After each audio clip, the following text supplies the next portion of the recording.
fez o seu mestrado no Rio Grande do Sul, foi contemporâneo do presidente do nosso congresso, o reitor Jonas Pereira de Souza Filho, foram contemporâneos, e depois cada um seguiu o seu caminho, e Jonas retornou ao Acre e voltou ao Rio Grande do Sul para o mestrado. Peter foi para Belém, para o Museu Geld, e universidade que foi Boulder, né, Peter? Foi Boulder, Colorado, onde ele foi buscar seu doutorado. Então, doutorou-se, eu acredito, 91, 92... 96. 96. Ok, então foi depois da minha estada por lá, né? Então, doutorou-se e trabalhou, se não me engano, sempre com as preguiças do Pleistoceno, foi isso? Ah, então, Peter é um homem dos Edentata pilosa, né? Do Pleistoceno, membros locomotores. Eu li uns artigos do Dr. Peter Mendes de Toledo sobre locomoção desses animais, né? E dedicou seus estudos a esses maravilhosos representantes da fauna do Cenozoico sul-americano, extintos no final do Pleistoceno. E não vou falar mais nada, porque as novidades virão com a palestra dele, se os nossos high-tech equipamentos funcionarem hoje. O título da palestra e a figura aí pode parecer um pouco esquisito, que nós estamos querendo reforçar a ideia no Mapinguari, mas na verdade não é. Simplesmente um símbolo em que nós estamos tentando, através de uma discussão lá na nossa instituição, tentar introduzir alguns conceitos, hipóteses e parâmetros de análise do registro geológico, né, dentro de uma visão de conservação na Amazônia. Quando eu comecei a falar sobre esse aspecto ontem para uns colegas meus, eles me olharam assim e falaram: o que ele está falando, né?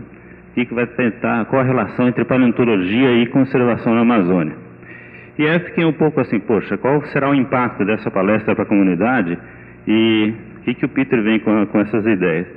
E olhando esse livro ontem à noite, a revista SBP, e lendo com atenção o que o Peter tem colocado, ele comenta sobre aquela reunião, o workshop em 97, onde se reuniram alguns paleontólogos na Alemanha, e para decidir a paleontologia para o novo milênio. E ali, aqui seria interessante, eu até vou ler, foi reafirmado também o papel desempenhado pela paleontologia, oferecendo subsídios para a indústria. Esta ciência deve fornecer também arcabouço para melhor entendimento das variações climáticas globais e suas consequências futuras.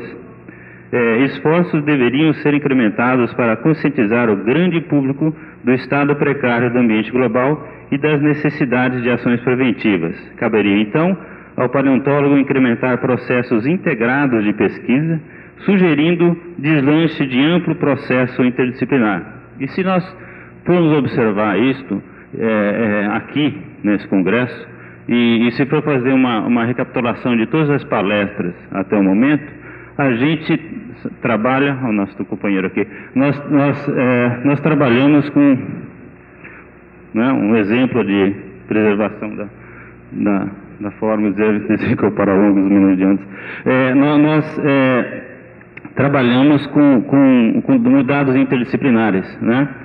E eu acho que interessante que nós precisamos, na reconstrução ambiental, em estudos paleoecológicos, na própria identificação morfológica, e tratar isso dentro de um aspecto evolutivo, uma série de dados complementares interdisciplinares. Então, o paleontólogo está treinado em si, já que desde o início a paleontologia é uma mescla entre biologia e geologia, a trabalhar dentro de um outro interdisciplinar.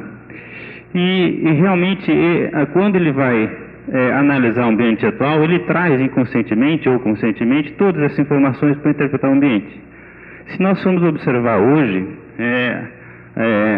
todos os esforços de conservação, hoje em dia, e principalmente no Brasil, em termos de tempo ecológico, né, as propostas de conservação das unidades no Brasil ela é muito consistente.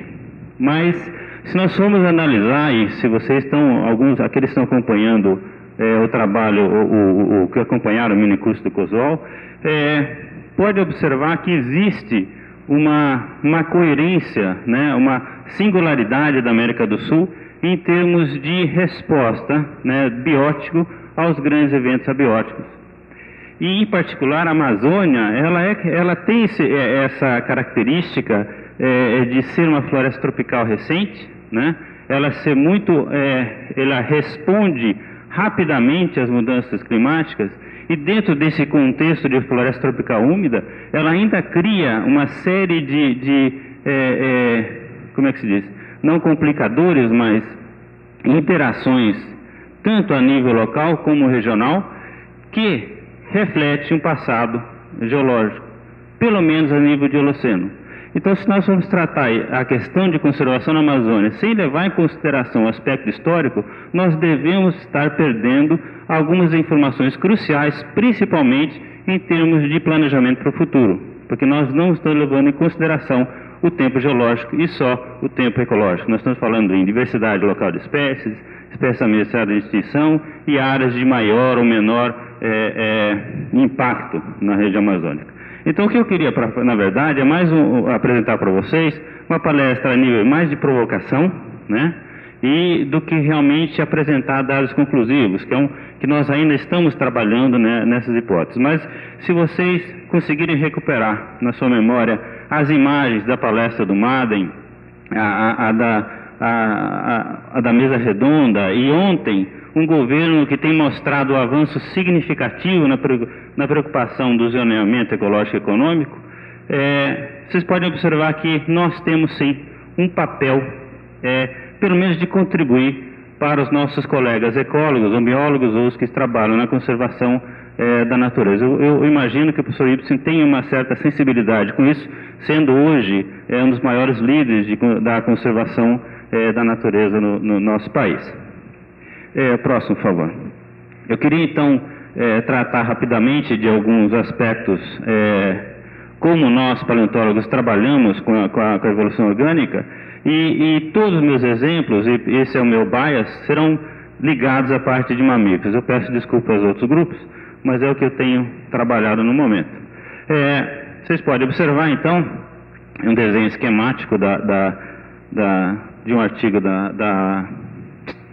eu acho que Analisa Berta, ou eu acho que é Analisa Berta que fez esse trabalho. Então, se nós jogarmos no quadro tridimensional informações sobre os dentes que estão ligados diretamente à dieta, ou nós podemos extrapolar aspectos de hábito alimentar com relação aos membros, e com isso, quais seriam os padrões de locomoção, e ao tamanho corporal em mamíferos, que ele é um elemento muito importante para ditar aspectos de fisiologia, comportamento. E a gente observa em 3 fatias do tempo geológico, nós podemos observar, né, mudanças, direcionamento ou shifts, né, que dentro das populações. E certamente isso está ligado a uma resposta, pelo menos a nível intrínseca biótica, ou uma resposta às questões do meio ambiente. E é por isso, eu acho que inclusive este ano o Barnowski, ele publicou no Journal of Paleontology uma sinopse disso, tentando aplicar para o oeste americano, em que são 2 elementos direcionadores da mudança evolutiva, ou seja, interações bióticas e interações ligadas às perturbações físico-ambientais. Nada que eu estou apresentando aqui vai ser novo, mas é interessante que vocês, de repente, poderiam pensar nesses pontos, e nas áreas onde certamente vocês trabalham no sul-sudeste, vocês têm uma maior importância, inclusive, devido às áreas lá no sul serem mais ameaçadas de deterioração que aqui na Amazônia, por enquanto. Próximo, por favor. E se nós formos pegar um gráfico da Elizabeth Weber, de 92, a gente observa, então, mesmo que seja um diagrama hipotético, como ela coloca, mas ela vem trabalhando já há pelo menos 2 décadas na África para estudar a evolução de bovídeos, e com isso muito ligado à problemática de evolução dos hominídeos e todo esse arranjo de comunidades terrestres está ligada a pulsos, né, de mudança de clima. E neste caso você tem também pulsos de evolução. Então isso é refletido em aves, refletido em plantas, refletido nos bovídeos e reflete na evolução dos hominídeos.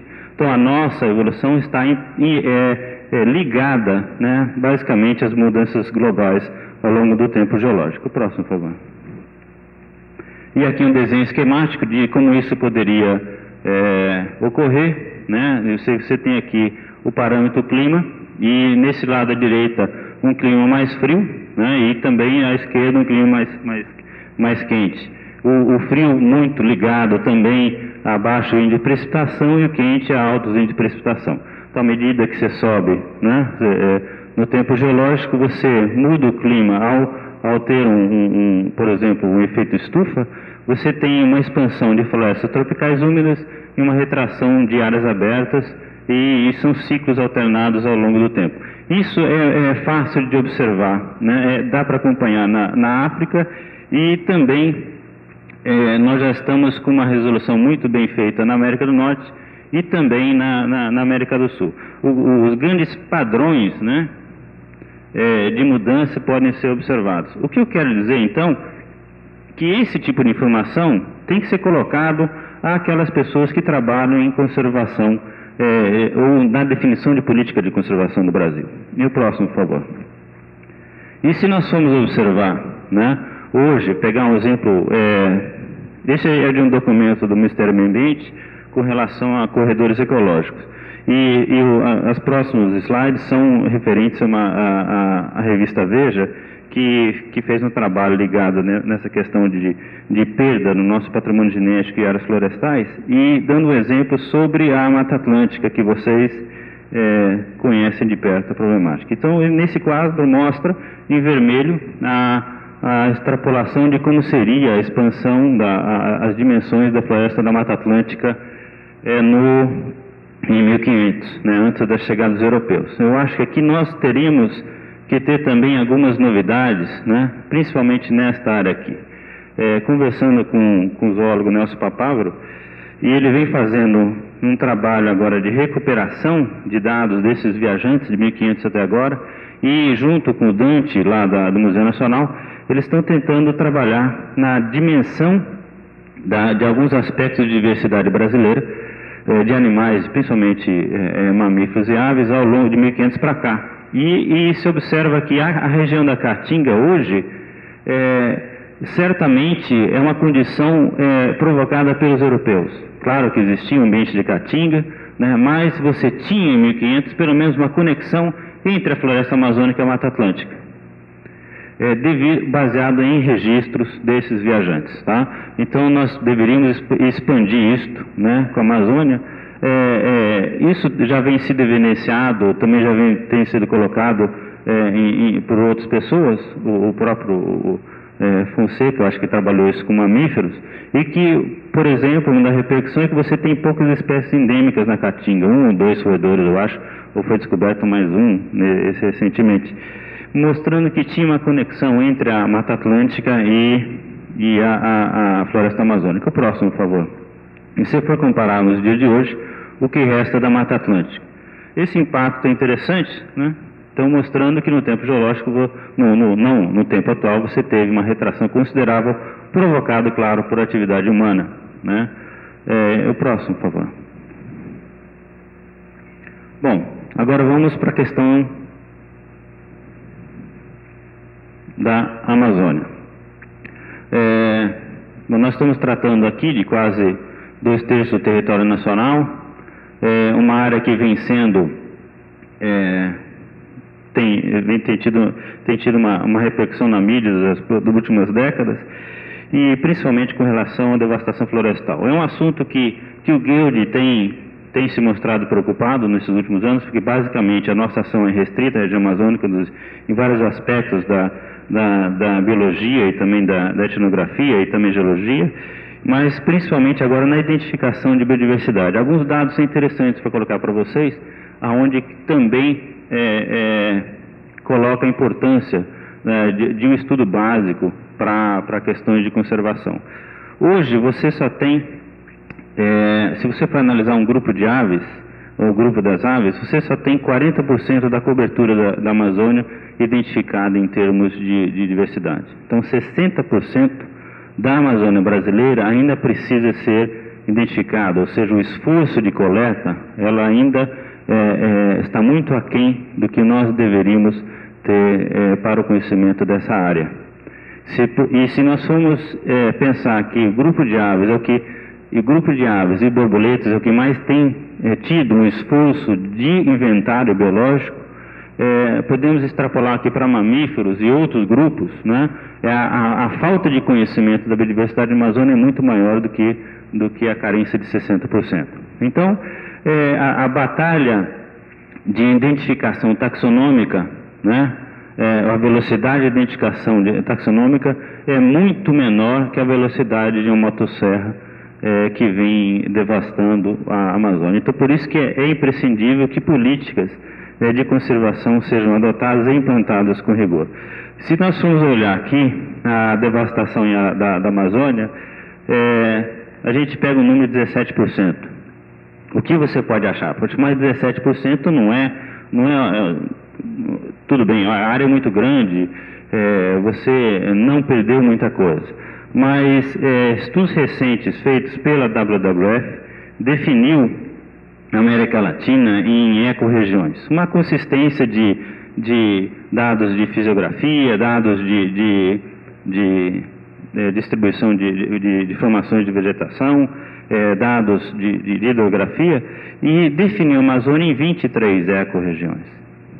Então nós não estamos tratando de um único bioma, mas sim de 23. E se nós formos observar aqui, né, esta zona, mais tarde eu vou mostrar um slide, essa zona ela é muito mais sensível à perda da cobertura de florestal do que em outras áreas, porque tem gradientes de precipitação e tudo mais.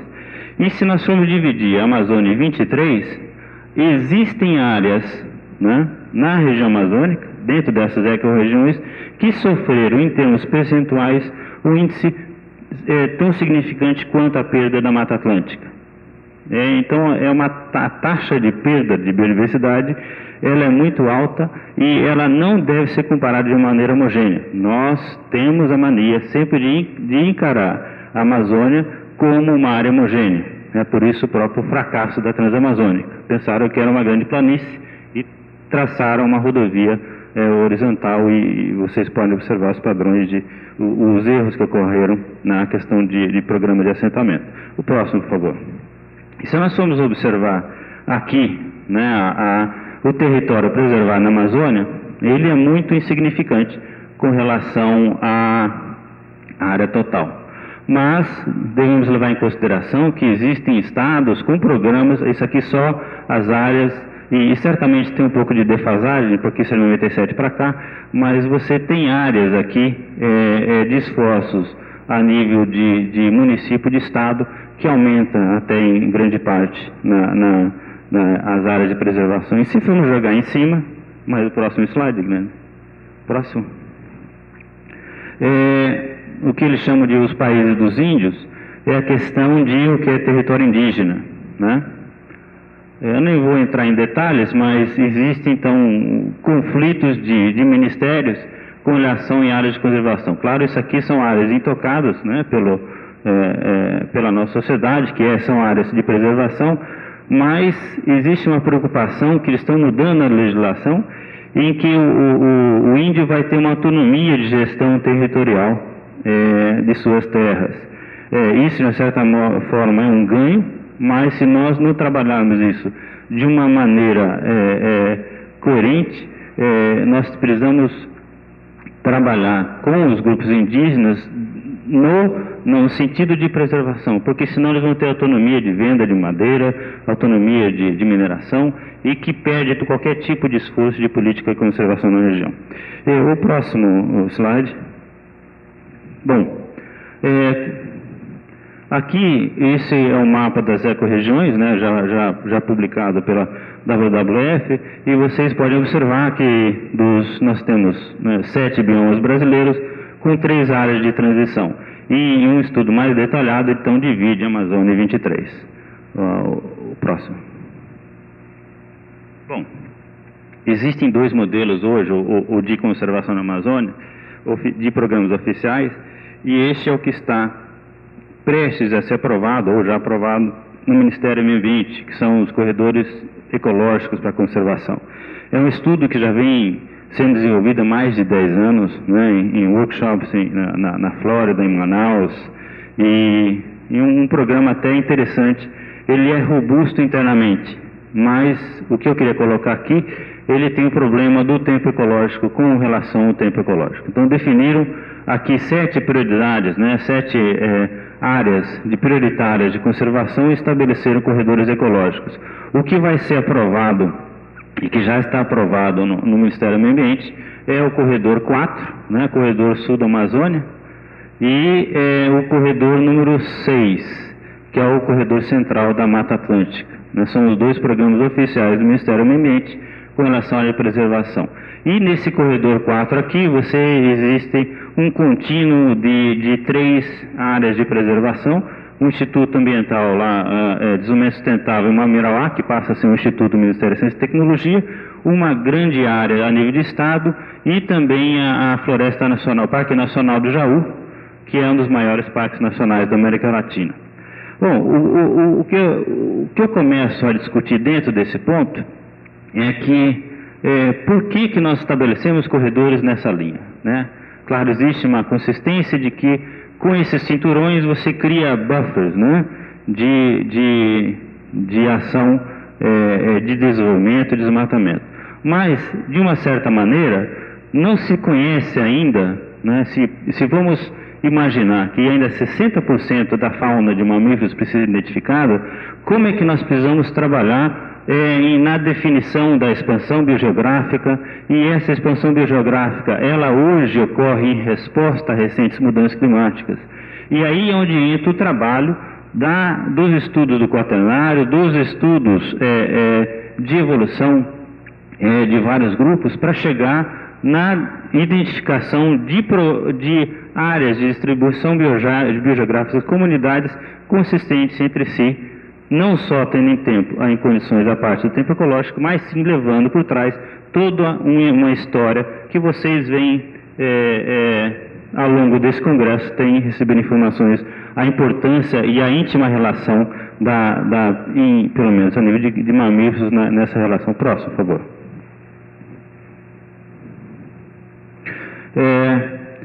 Esse é um ponto importante, né? Quando você começa a observar que a Amazônia não é homogênea e ela responde hoje ela está aqui devido a condições singulares, né, desse período interglacial, e ela responde como um bioma principalmente a índice de precipitação.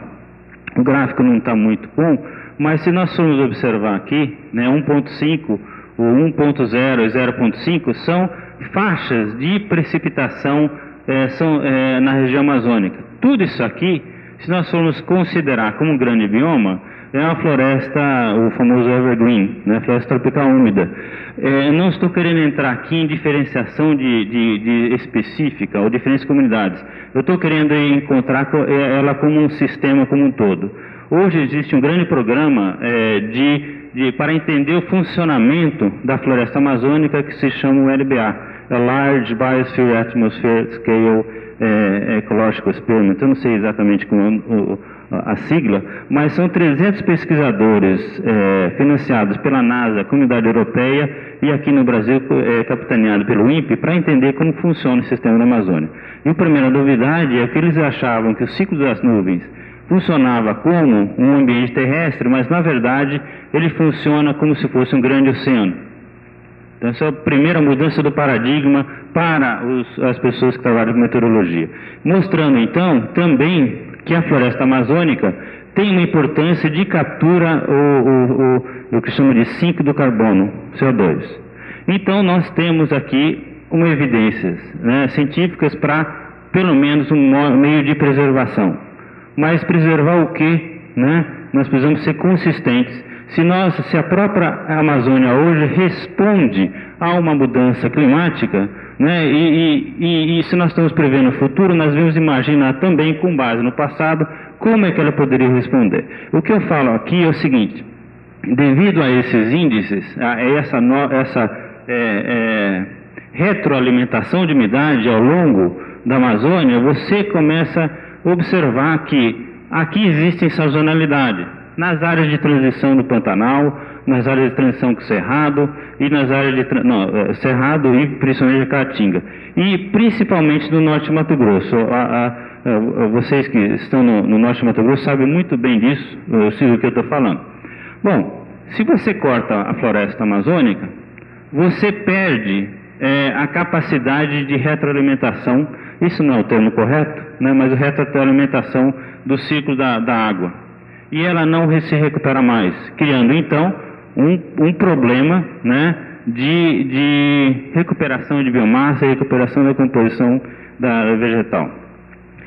Trabalhos desenvolvidos no museu, estudando capoeira de 70 anos, colocam que em capoeiras de 70 anos que foram deixadas, tá, intactas, sem mexer, você só tem 25% da biodiversidade original. Então, o problema seria você definir áreas de potencial de alteração que precisaria também ter núcleos, né, que poderiam retroalimentar essa área em programas futuros quando essas regiões ficariam sem ser utilizadas. O ponto é que isso responde, esse padrão, tá, responde claramente a mudanças ambientais do quaternário, né? Porque o balanço hídrico aqui, né, ele é sazonal. Aqui não, aqui você não tem sazonalidade, você tem um índice de chuva e você tem um pouco mais ou menor, mas aqui você realmente identifica sazonalidade. Existem até áreas que 4 meses você não chove. Com isso, então, mas como é que se mantém a floresta sempre verde? Essa retroalimentação e uma adaptação das raízes para buscar água no lençol freático, né, mais profundo. O lençol freático é mais profundo. Então essas são as zonas de maior ameaça de risco. Próximo, por favor. E se nós formos observar, então, em termos de quantitativo de espécies, se você colocar aqui a área em quilômetro quadrado, e na vertical o número de espécies, a Amazônia teria em torno de 350 espécies, mais ou menos, e a Mata Atlântica, 220. Se isso é uma curva de regressão, então você pode observar que a Mata Atlântica hoje tem um índice maior de espécies do que a Amazônia, claro, pela própria dimensão territorial, né? Mas também falta um esforço ainda de levantamento da fauna de mamíferos. E é interessante aqui que o Cerrado está abaixo dessa linha de regressão, porque há alguns anos atrás sempre ficava os grupos que trabalhavam com mamíferos no Cerrado ficavam com uma certa inveja, porque todos os recursos para preservação iam para a Amazônia, porque lá tinha maior índice de biodiversidade, mas isso teria que ser repensado. Mas esse gráfico mostra que sim, você tem um maior índice de diversidade na mata floresta tropical úmida aqui na área de Cerrado. Embaixo o número de espécies endêmicas, né, em que a floresta da Mata Atlântica tem um número superior de espécies endêmicas.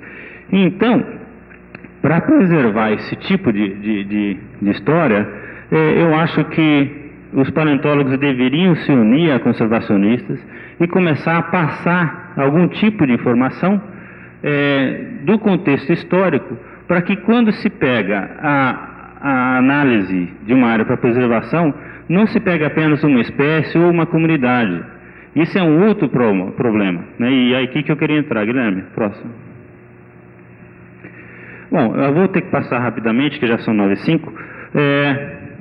Vocês sabem, reprisando um pouco a constituição da fauna amazônica ligada a essa grande troca faunística entre a América do Norte e a América do Sul. O Cosol certamente falou isso no curso dele, em que antes da ligação, né, da conexão entre a América do Norte e a América do Sul, você tinha a floresta tropical úmida, isso também é apenas um grande modelo, altamente questionável, e depois, quando se teve a conexão, a relação de expansão e retração de florestas, que também é outro ponto que precisa ser discutido, e que permitiu o câmbio, né, a troca faunística, principalmente dos mamíferos. O próximo, por favor. Então, é claro, né, novamente, aqueles mamíferos da América do Sul que migraram para a América do Norte, claro que Tamanduá está aqui, mas tem que frisar que ele só foi encontrado só ao nível do México, né? Então, alguns grupos da América do Sul que migraram para a América do Norte já no Pleistoceno, e outros que vieram do Pleistoceno da América do Norte para a América do Sul, ajudando na composição faunística. Isso já está muito bem definido, pelo menos a nível de um grande modelo, e ele vem sendo refinado a cada dia, à medida que se tem um estudo de distribuição biogeográfica de mamíferos atual, e se conhece cada vez mais afloramentos de mamíferos do Pleistoceno. Por isso eu acho importante também um esforço concentrado na identificação de pelo menos da megafauna pleistocênica da Amazônia. E aqui eu queria salientar o que foi esse material que vai ser colocado aqui em Irunepé, né? Que eu acho que uma área de trabalho em todo o oeste da região da Amazônia e o estado do Acre, de todos esses rios que cortam as camadas de Pleistoceno e Holoceno, devem receber um esforço integrado desses dois estados e principalmente das duas maiores instituições de pesquisa, né, nessa região. O próximo, por favor. Só recapitular, neste mapa do último glacial máximo, 18 mil anos atrás, você tem uma expansão da glacial com mudanças nas comunidades, nos biomas, principalmente ligadas à resposta das vegetações, né, com relação ao clima. E o próximo, você tem já esquematicamente, né, o que eles achavam que seria uma floresta fechada e outras áreas que poderiam ser o deserto extremo, imagino aqui perto dos Andes, o Chaco, e também mudando um pouco da composição no Pantanal. Próximo slide.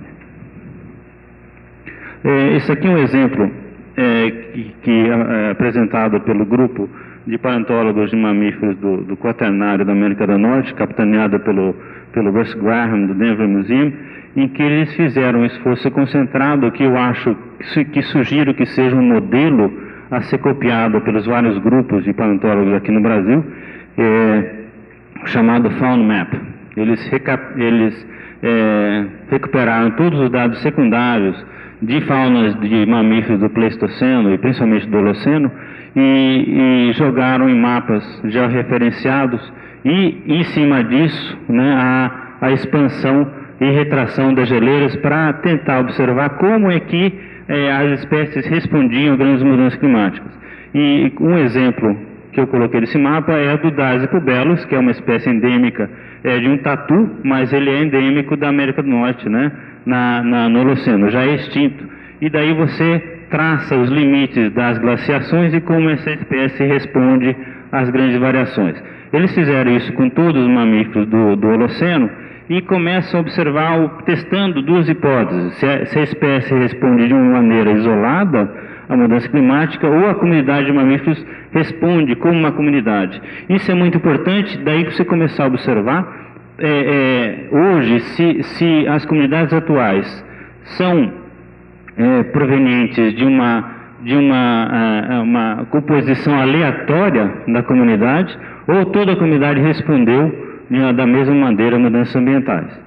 E isso é um ponto crucial, no meu ponto de vista, para você determinar, pelo menos a nível de mamíferos, quais as áreas de maior ou menor impacto para a preservação.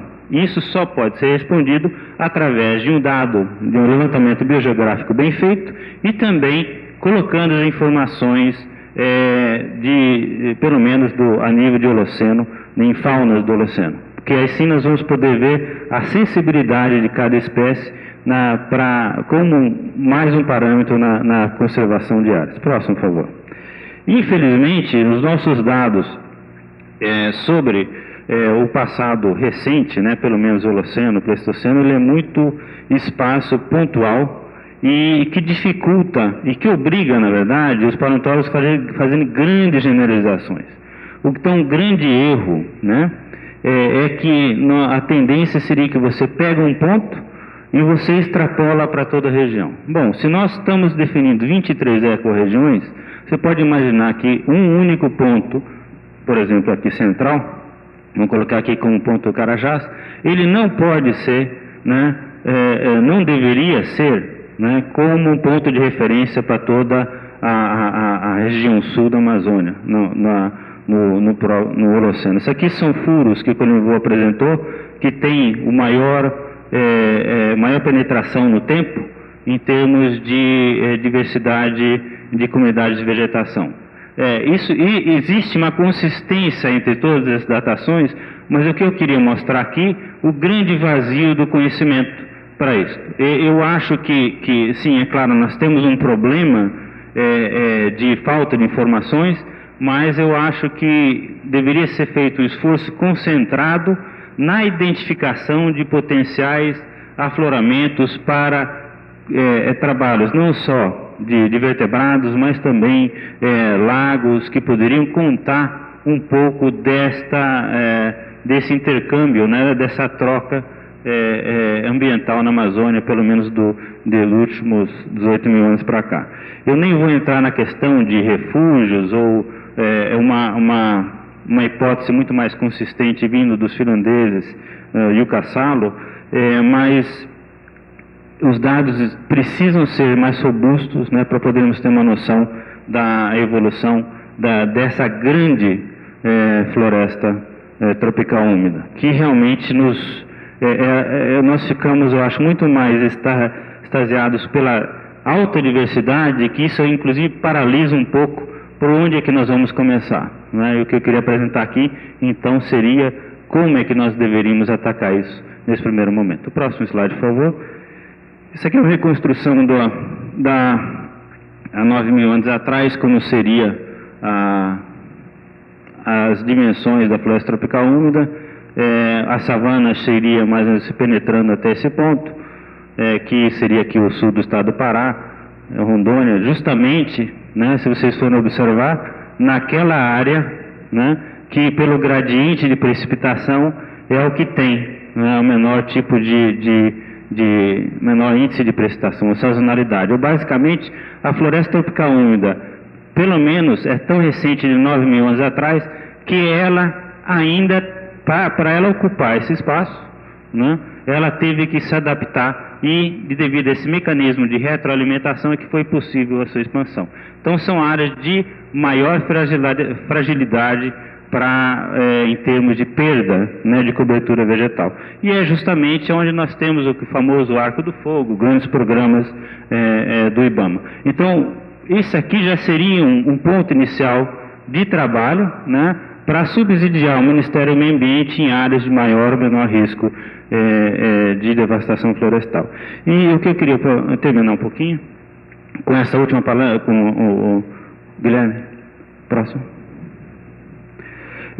Esse aqui é um trabalho que a Cláudia e eu estamos desenvolvendo no Carajás, né, que já estamos fazendo há uns 3 anos atrás.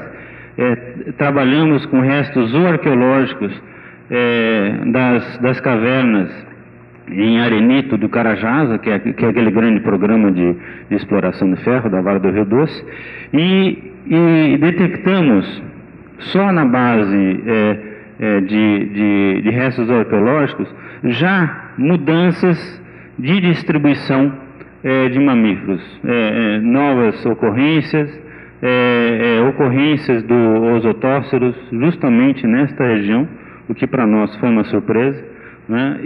Mas também, e aqui o Carajás não deve ser extrapolado por toda a região, porque é muito pontual, é uma serra, né? Uma serra, você ainda tem campos campos rupestres lá em cima, e nas encostas da terra você tem a floresta tropical. Então é uma área que respondeu certamente, né, hoje a sua composição de fauna e flora a essas mudanças ambientais do Quaternário. E ali justamente é que você tem um bom furo, né, de sondagem daqueles lagos, onde se trabalhou com o pessoal do INPA, o Quenitírio da USP, os franceses, definiram todo um padrão de mudanças de shifts na vegetação do quaternário. E se nós formos jogar aqui, né, das 63 espécies que foram identificadas para a Floresta Nacional do Carajás, a jogar em cima o padrão de distribuição. E o que nós não estamos conseguindo aqui, observar divisões, até um padrão, né, que poderia nos indicar como se grupos responderam da mesma maneira na distribuição ou basicamente isso é um ponto aleatório. Nós estamos testando isso com a fauna atual e pensando agora, né, como novo ponto desses fósseis que vão encontrar em Itaituba, uma área para a gente comparar níveis de preservação. Claro, isso tudo tem que ser feito, um novo refinamento na datação dos restos arqueológicos, tinha 2 a 6 mil anos atrás, e também uma coleta nas outras grutas, que é um grande número de grutas nessa região da mata. Mas é um começo que nós estamos tentando colocar o aspecto histórico na preservação, em programas de preservação da Floresta Nacional do Carajás. Bom, resumidamente, eu queria colocar isso, em que estamos com um problema ambiental na Amazônia, e que eu acho que a paleontologia, sim, tem um papel importante, principalmente na conscientização dos tomadores de decisão, daqueles técnicos, sim, que trabalham em modelos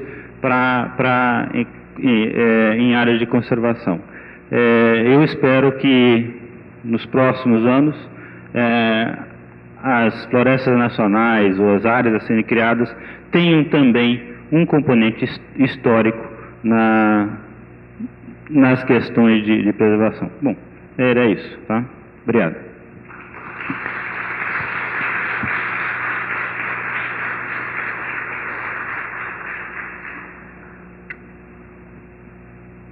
Alguma pergunta? Sim.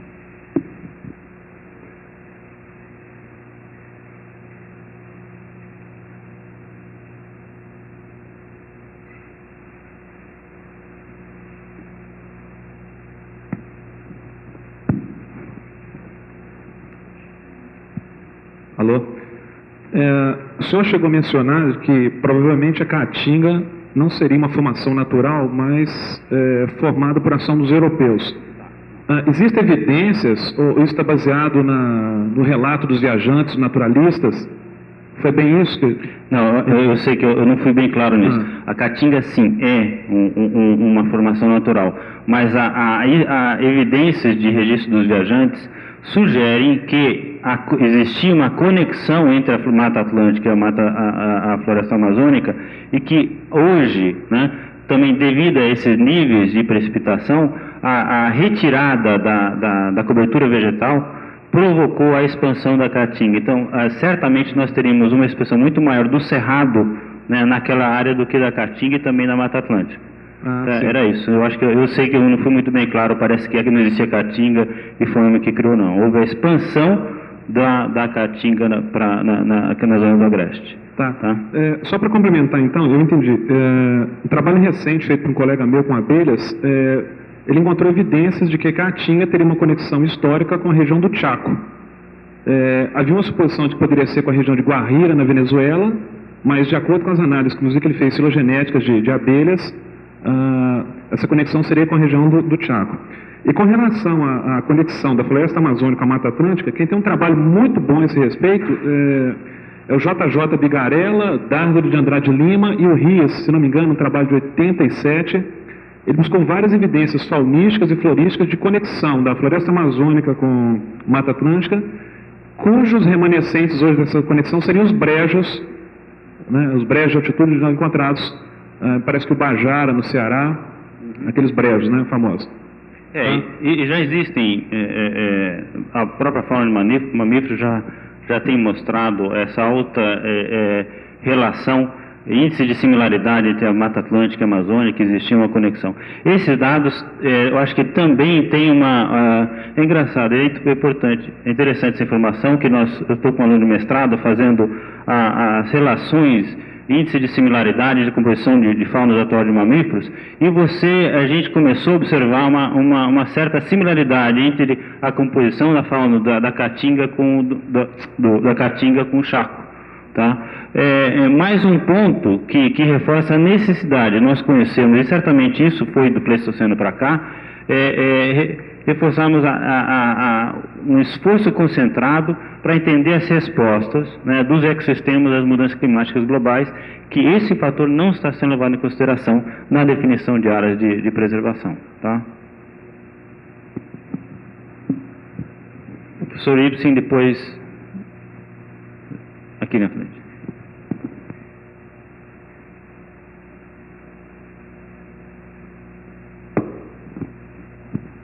Na verdade, não é uma pergunta, mas uma complementação do que foi dito. Eu gostaria de lembrar que o primeiro plano de unidades de conservação feito no Brasil em 1979 para a Amazônia teve como base, como parâmetro principal, a tentativa de identificação dos refúgios pleistocênicos, e sobre esses refúgios é que foram estabelecidas as propostas de unidades de conservação. Isso, com o correr do tempo, essa orientação quase que desapareceu. Hoje em dia, as unidades que estão sendo criadas não estão levando em conta isto. Mas me parece, eu concordo plenamente que esse fator devia ser levado em consideração.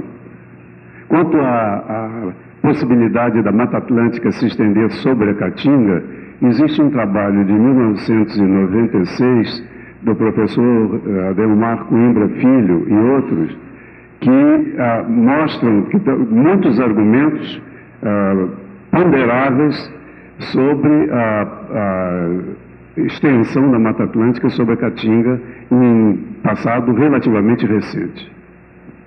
Eu falei com ele no mês passado, ele me entregou o livro, que justamente é nítido, né, a distribuição de algumas espécies de árvores, né, são muito similares entre o Nordeste e a Amazônia. E com relação à teoria dos refúgios, eu acho que o ponto, né, que realmente essa hipótese não foi levada adiante, foi justamente nessa época que começou a ter uma discussão da origem da biodiversidade da Amazônia e uma grande crítica à própria teoria dos refúgios, né? Precisávamos, naquele momento, apresentar hipóteses de alternativa com relação à teoria dos refúgios, porque isso não eram, diziam que era uma hipótese que não era testável, que tinha um problema de consistência. Se bem que o grupo dos finlandeses resolveram um pouco essa questão, capitaneados por Lucas Salo.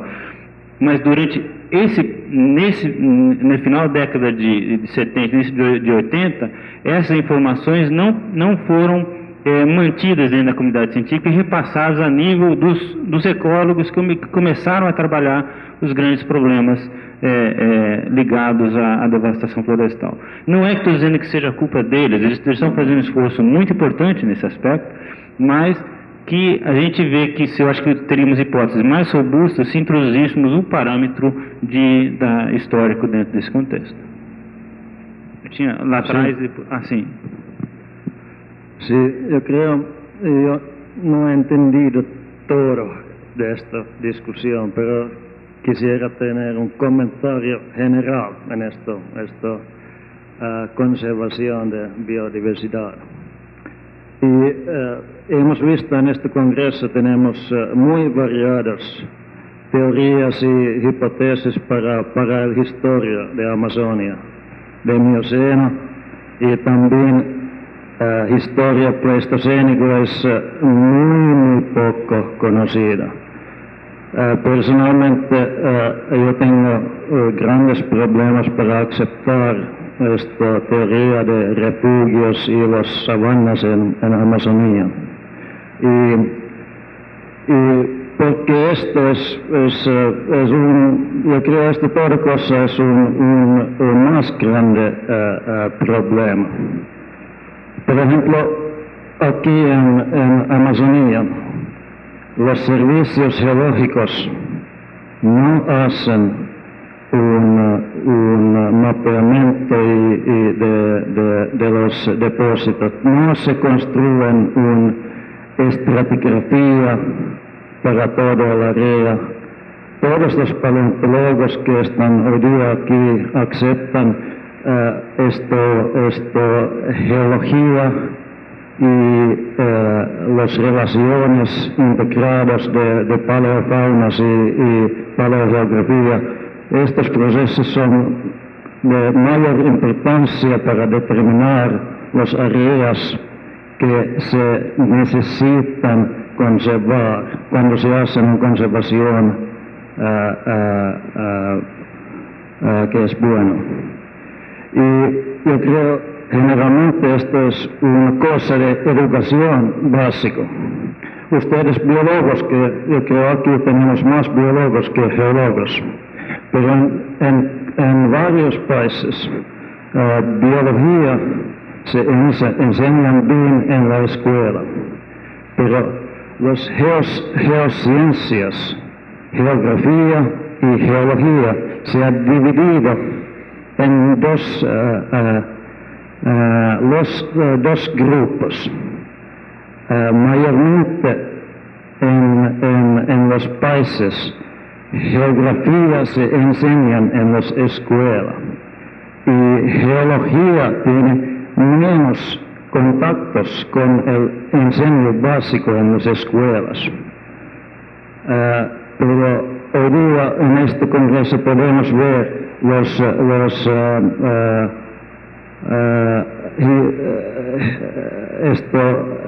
geohistoria. Esta es la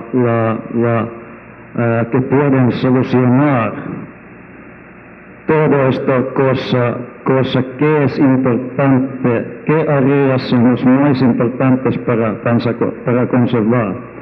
Y yo creo esto es un poquito como esto que Richard Madden ha dicho esta sentencia de Mark Twain. Y esto es también esto que Leo Tolstoy ha dicho, este mundo es caótico, no es perfecto. Educación, las instituciones, estos no funcionan de una manera perfecta. Y esto es que necesitamos realizar en este paso cuando se conservan Amazônia. Eu concordo contigo e também, por exemplo, em estudos de biogeografia, que nós temos um mestrado lá, e sempre as pessoas chegam para mim, realmente aquela teoria dos lagos, nós estamos colocando como um ponto de, seria uma das, quando você faz uma área filogenética, você tenta encontrar, né, um registro para dicotomia e vicariança, e os grandes lagos seriam os responsáveis para isso, na questão do Mioceno e Pleistoceno, e nós sabemos a dificuldade que é de você realmente fazer uma reconstituição dos ambientes da Amazônia, do Pleistoceno para cá e do Mioceno para cá. O que eu falei aqui parece uma coisa tão óbvia, né, Rick, mas isso é lógico, mas essa lógica ainda não chegou, né, para aqueles grupos que trabalham com relação à política de conservação no Brasil, e principalmente na Amazônia. Se você não entender geomorfologia, a geologia, você realmente vai fazer uma hipótese, sua hipótese é consistente em termos de filogenética, mas quando chega às questões de causa, né, para um ambiente de diversificação de espécies, aí sim se esbarra nessa falta de conhecimento, falta de entender o processo. Por isso também concordo contigo, o estudo da geociência na Amazônia ela é fundamental para entender o padrão de biogeografia. Então acho que... Bom, nós só temos tempo para mais uma pergunta, porque nós temos o coffee break agora e daqui a 15 minutos teremos a apresentação oral. Tem mais uma pergunta? Eu tinha mais era um comentário, porque vários anos atrás, quando eu ainda estava trabalhando na Patagônia, a gente enfrentou problemas similares, até porque é interessante que também a Patagônia é um desses lugares que o pessoal toma como se fosse uma coisa homogênea e não é. Então chamaram um grupo de pessoas para tratar sobre os problemas de indicações para conservação ou parâmetros de conservação das distintas unidades de fauna, das distintas associações de fauna, com particular ênfase na área em que eu participei, que eram os vertebrados. E no intento de colocar alguma coisa que fosse mais do que o actualismo fechado, com que normalmente se trabalha em conservação, a gente tentou colocar os parâmetros como endemismo, antiguidade na área, linhagens, antiguidade da linhagem, para colocar outros parâmetros de valor de conservação, primeiro das espécies relevantes, e depois calcular, na base desses parâmetros de conservação individuais para as espécies, um valor de conservação para as áreas, de maneira de trabalhar integrando filogenia, sistemática, biogeografia histórica em um valor de conservação. Infortunadamente, como a maior parte dos casos, esses trabalhos aí ficaram depois em um documento bonitinho que ninguém levou muito em conta. Mas intenções de fazer esse tipo de coisas tivemos no passado. O problema é como é que a gente consegue depois levar isso até quem toma a decisão. Eu acho que isso depende muito, claro, do lugar, né? Se você pode observar, por exemplo, hoje, eu acho que a força da comunidade científica é que vai criar, né, com base em processos de educação, com bases da sociedade assimilar isso como um patrimônio, isso fica muito mais fácil. Isso ocorre no Rio Grande do Sul, onde se você observar, tem um mapa ambiental de Porto Alegre. Eles pegaram desde a parte histórica, paleontológica, para tentar entender o Porto Alegre para a gestão ambiental. Todas as informações estão lá. O governo do Acre começa a assimilar isso porque existe, eu acho que o grupo de maior evidência do Estado é o de paleontologia. Isso naturalmente passa pela cabeça dos tomadores de decisão que os fósseis são importantes e devem ser incluídos. Eu acho que é uma questão também da maior ou menor visibilidade do grupo. Certamente isso deve ocorrer no Ceará, quer dizer, é muito mais fácil nesses pontos você tem uma grande evidência do patrimônio paleontológico e também, mas depende muito mais da comunidade científica na apresentação de propostas consistentes, tá? Eu recebi a informação que o primeiro trabalho, que está marcado para as 9h45, foi apresentado em forma de pôster. E se alguém tiver mais alguma pergunta, podemos abrir. Bom fim.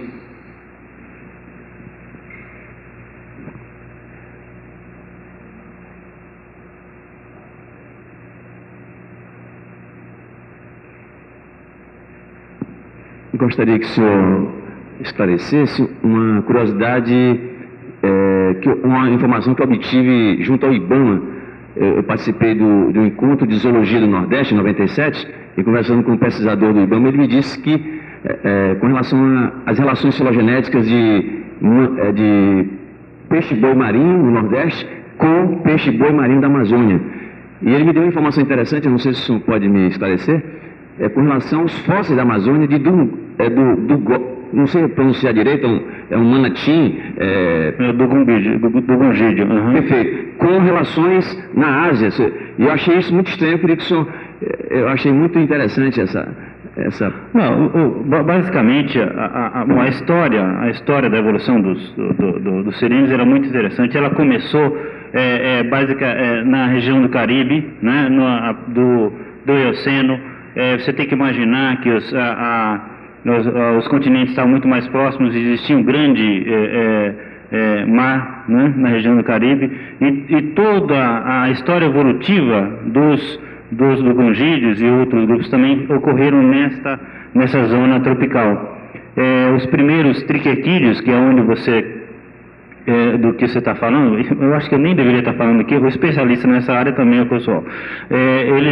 Eles aparecem no Mioceno, do norte da América do Sul. O que se tem lá no Pará, na formação Piraba, são 3 gêneros, possivelmente 2 apenas, de dugongídeos, que hoje temos representantes viventes apenas na Oceania.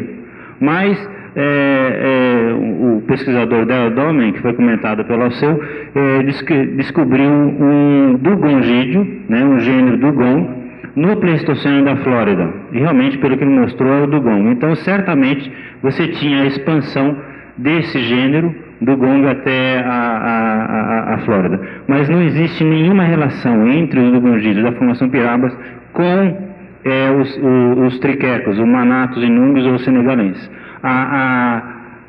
Eu sei que pela proximidade filogenética você tem uma relação maior entre Manatus senegalenses do que o inungus. Então o inungus penetrou na floresta amazônica e ficou, na região amazônica, ficou isolado, né, neste ponto, tá?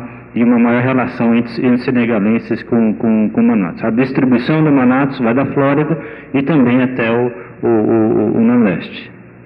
Okay, não sei se era isso que você... Não, tá. É só isso mesmo, muito obrigado. Tá bom. Ok, nós gostaríamos de agradecer a presença do Dr. Peter e abrimos então agora para o coffee break. Nossos trabalhos retornam a partir das 10 horas, mas temos um aviso ainda.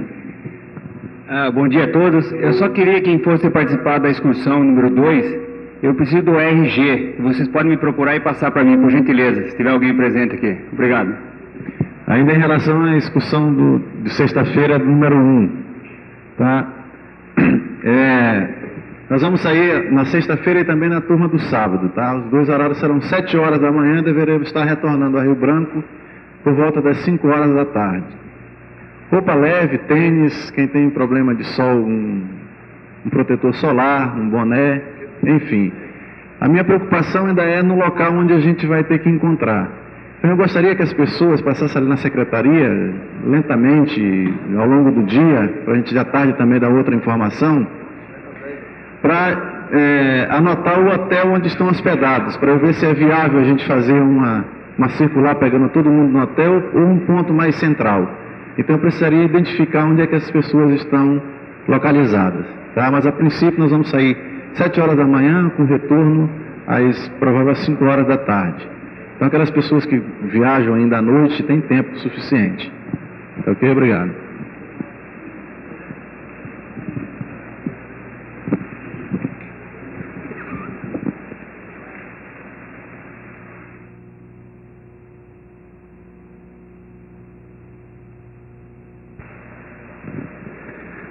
Hace varios años que me estoy dedicando al estudio del Cenozoico del Uruguay, básicamente de los mamíferos.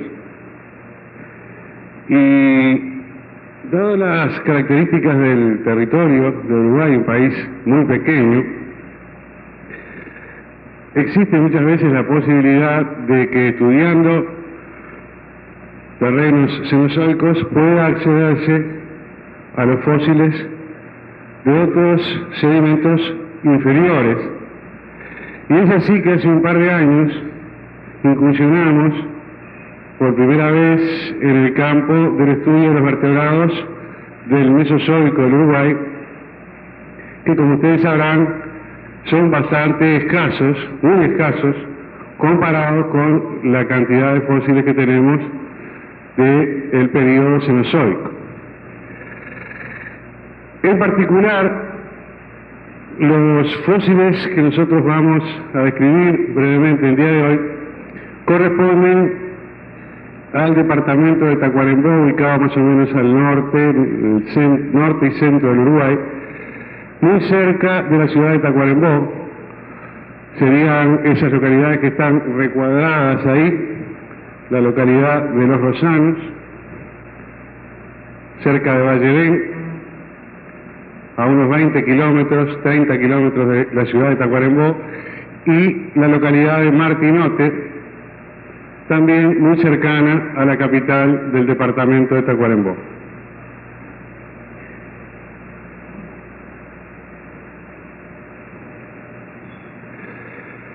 Ese es un mapa muy esquemático con los afloramientos de las diferentes unidades del Mesozoico fosilíferas del Uruguay.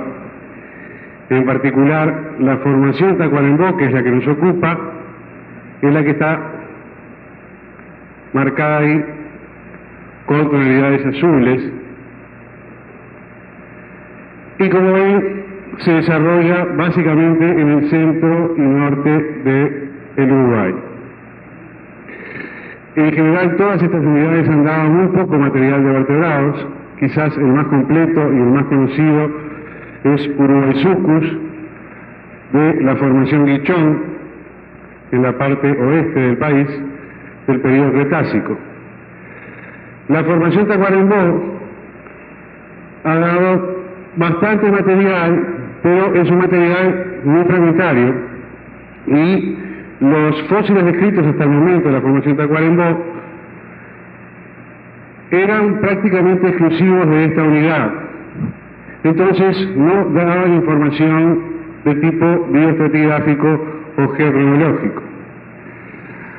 Hace 2 años, a inicios del año 99, nosotros tuvimos la oportunidad de relevar los depósitos de la parte inferior de la formación Tacuarembó, que corresponden a ambientes subacuáticos. La formación Tacuarembó, en sentido amplio y de una manera tradicional, se asigna o se correlaciona en los diferentes textos de geología del Uruguay y trabajo de profundidad de geología del Uruguay con la formación Botucatu de Brasil. Pero como hemos visto en este congreso y se han visto de otros trabajos, probablemente incluya otras unidades de este país. Los depósitos de la formación Tacuarembó se caracterizan por ser o subacuáticos o de tipo eólico. Entonces, nosotros tenemos areniscas, básicamente, que conforman toda la unidad, unas de origen dulce acuícola y otras que serían de origen eólico, como les decía, dunas, que se interdigitan unas con otras y que hacia la base de la unidad son más abundantes las facies subacuáticas y hacia el tope predominan las facies eólicas. Solo la facies subacuática de la formación Tacuarembó es la que da fósiles. Y los fósiles que ha dado hasta el momento, que había dado hasta el momento, eran fósiles acuáticos o anfibios en su modo de vida. Y el objetivo del trabajo que nos ocupa es dar a conocer los dinosaurios más antiguos del Uruguay, que son restos muy fragmentarios, son dientes, que corresponden a esta unidad, a la formación Tacuarembó. Anteriormente se había asignado un resto de huevo de dinosaurio, Tacuarembó oblongum, por Mones, hace unos 20 años, para esta unidad. El problema es que Tacuarembó oblongum no tiene una procedencia estratigráfica precisa. Entonces, estos elementos que vamos a describir ahora serían la confirmación de la presencia de restos de dinosaurios, los más antiguos del Uruguay, en esta unidad. Este sería un perfil de la zona de Martinote, la que estaba al sur de la ciudad de Tacuarembó, y ahí abajo se marca el lugar de donde provienen la mayor parte de los hallazgos que se van a describir en este trabajo.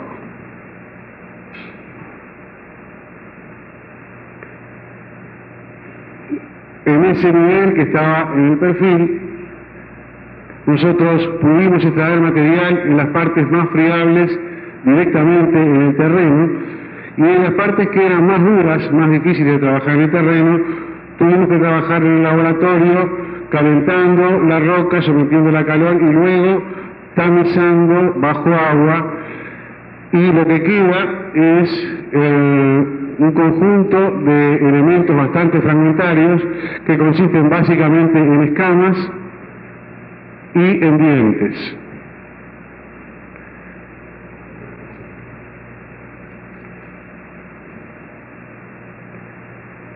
Entre las cosas nuevas que han aparecido en la formación Tacuarembó está la presencia de un tiburón mesozoico, Primibodus aramburi. Es una forma dulce acuícola que habría existido en África, en la parte sur de la península arábiga, y ahora fue encontrada aquí en la formación Tacuarembó.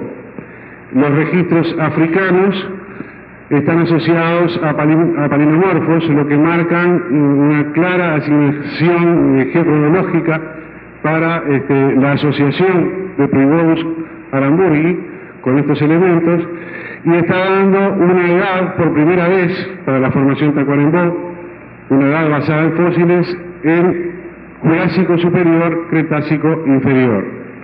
Estos restos fueron descritos más detalladamente y va a salir un artículo próximamente en la revista Paleontology.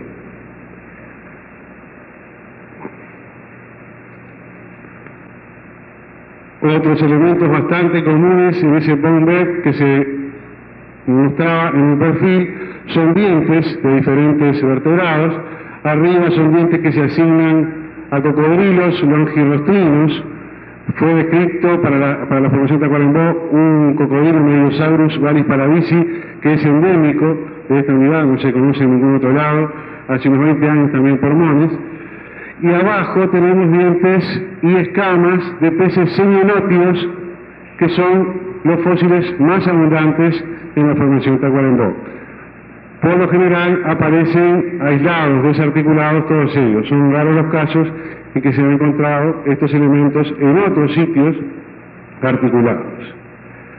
Y bueno, y ahora vamos a lo que nos ocupa realmente el interés de comunicar en esta reunión. Son dientes aislados de dinosaurios terópodos, en los cuales se pueden distinguir dos morfotipos básicos.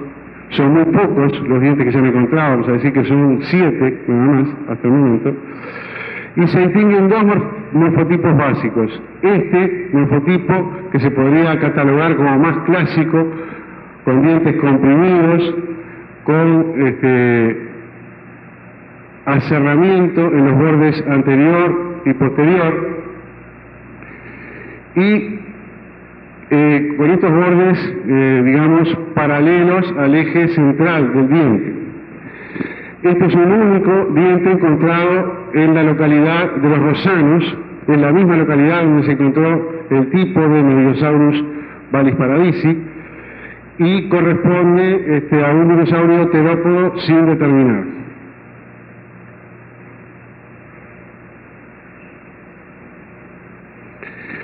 El otro morfotipo, que resulta más interesante, corresponde a la otra localidad, a la localidad de Martinote. Está asociado a los restos de ese tiburón que está dando la datación, o sea, de Primibodus, y tiene una característica llamativa, que es la que marca la flecha ahí en la carena correspondiente al borde anterior del diente.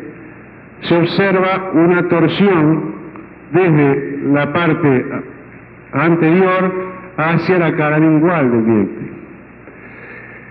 Esa torsión es bastante característica, si bien los dientes de dinosaurios son terópodos y en general de los dinosaurios no tienen un valor diagnóstico muy preciso. Esta característica en estos dientes en particular se observa sobre algunos grupos de dinosaurios muy avanzados, en particular los dromeosaurios, que son terópodos muy avanzados. Solo se observan y fundamentalmente en el género Dromeosaurus. Esto nos hace pensar en una evolución de las faunas del Mesozoico, en aquel momento en lo que sería Gondwana, especial y diferente a la que se pensaba que había hace unos 5 años o más. Es decir, que esto vendría a ser una confirmación de cosas que se vienen encontrando tanto en Argentina como en Antártida como en África, de una evolución muy particular de los dinosaurios terópodos en los continentes del sur.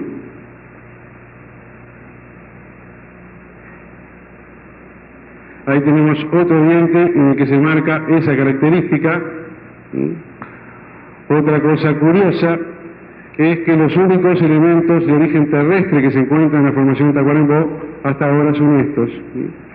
Y son muy pocos, comparando con la gran cantidad de otros elementos de fauna acuática principalmente. Esto podría estar marcando que puede haber una vinculación trófica quizás de estos dinosaurios con los sistemas fluviales o lacunares que estarían presentes en aquel momento para la formación de Tacuarembó. Y quizás, ¿por qué no?, estos dinosaurios podrían haberse alimentado de animales que vivieran en un sistema acuático, como de hecho se ha confirmado que pasa en muchos casos con los terópodos, que podrían haberse alimentado de peces, ¿verdad? Bueno, eso era todo lo que tenía para decirles.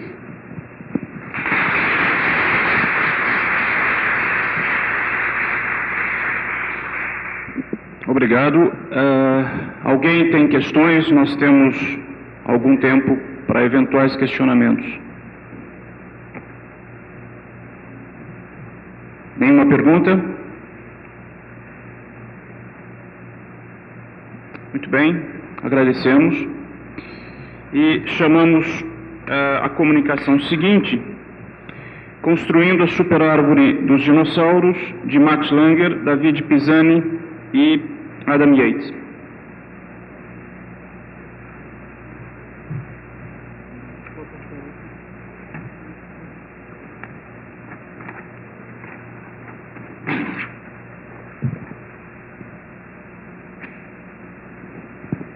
Bom dia. Bom, a primeira ideia que eu tive para apresentar esse trabalho seria... Seria discutir os resultados que a gente obteve com o meu grupo de pesquisas lá em Bristol sobre a superárvore dos dinossauros. Mas conversando com o pessoal daqui, também eu já tive essa ideia antes, seria interessante dar uma breve introdução ao que são superárvores, quais são as metodologias que a gente usa para a reconstrução de superárvores e qual a filosofia por trás da reconstituição de superárvores. O estudo de superárvores é bastante recente. Foi proposto por Gordon em 1986 como um estudo de matemática teórica e começou a ser mais utilizado, na verdade, após Bauman e Ragan propuseram a reconstrução de superárvores com base no método chamado MRP. As primeiras superárvores apareceram menos de 3, 4 anos atrás. Existem a superárvore dos carnívoros de Belinda Emmons, a superárvore dos mamíferos proposta por Liu este ano, e agora a gente está trabalhando na superárvore dos dinossauros.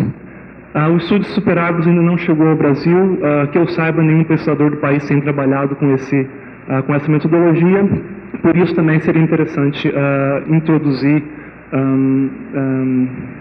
o estudo aqui nesse congresso. Eu vou discutir apenas duas metodologias de reconstrução de superárvores, o que eles se chamam de Strict Supertree, que foi a primeira proposta, e o MRP, que é a mais utilizada atualmente.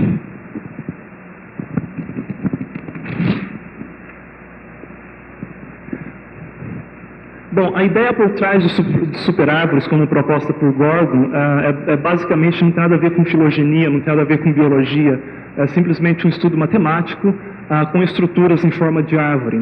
A ideia é que, partindo-se de uma árvore original, você poderia criar amostras dessa árvore. Por exemplo, se você tira B, você cria essa amostra, se você tira C, você cria essa amostra. E a ideia seria, se você esquece essa árvore original, qual seria a maneira de se recuperar a árvore original com base nas duas amostras que você tem.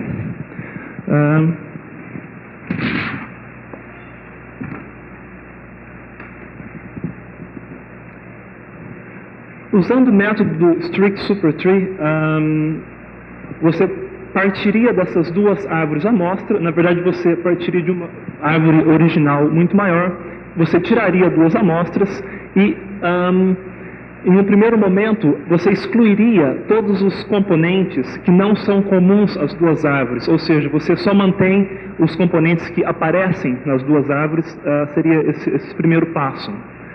Em seguida,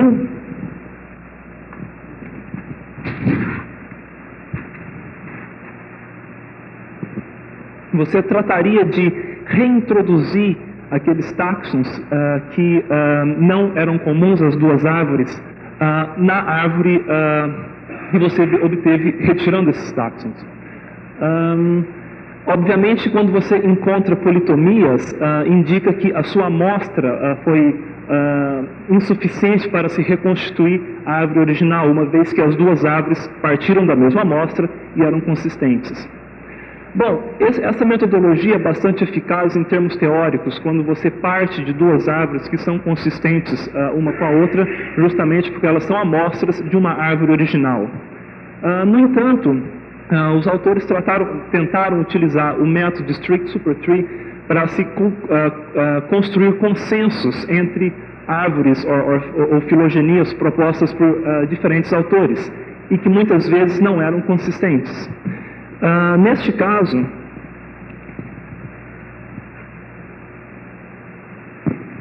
existia um outro passo na reconstrução de superárvores. Quando você retirava os táxons que não são comuns, muitas vezes, nesse caso as árvores são consistentes, mas muitas vezes as árvores não eram consistentes uma com a outra. E você utilizava uma árvore de estrito consenso, uma strict consensus tree, para encontrar essa árvore básica na qual os outros táxons eram inseridos. Os problemas que surgiam nesse momento é que, como todo mundo sabe, todo mundo que trabalha com sistemática filogenética sabe, que strict consensus tree ela provê resultados bastante confiáveis, mas muitas vezes não são muito informativos. Você encontra grandes politomias quando você se utiliza do strict consensus tree. E o que resultava é que essas superárvores muitas vezes não tinham quase nenhuma resolução e apresentavam muitas politomias. Tanto que até Bauman e Ragan propusessem o método MRP, o Strict Supertree foi muito pouco usado em estudos biológicos. Mas, em 1992, independentemente, Bauman e Ragan propuseram o método chamado MRP, Matrix Representation with Parsimony. As vantagens do MRP é que eles tendem a reter bastante informação. Então você poderia juntar árvores que não são congruentes uma com a outra e ainda manter bastante resolução. A segunda vantagem do MRP é que você pode implementar compostos de sistemática filogenética que existem hoje, Paulp, Philip ou Nona. Ok,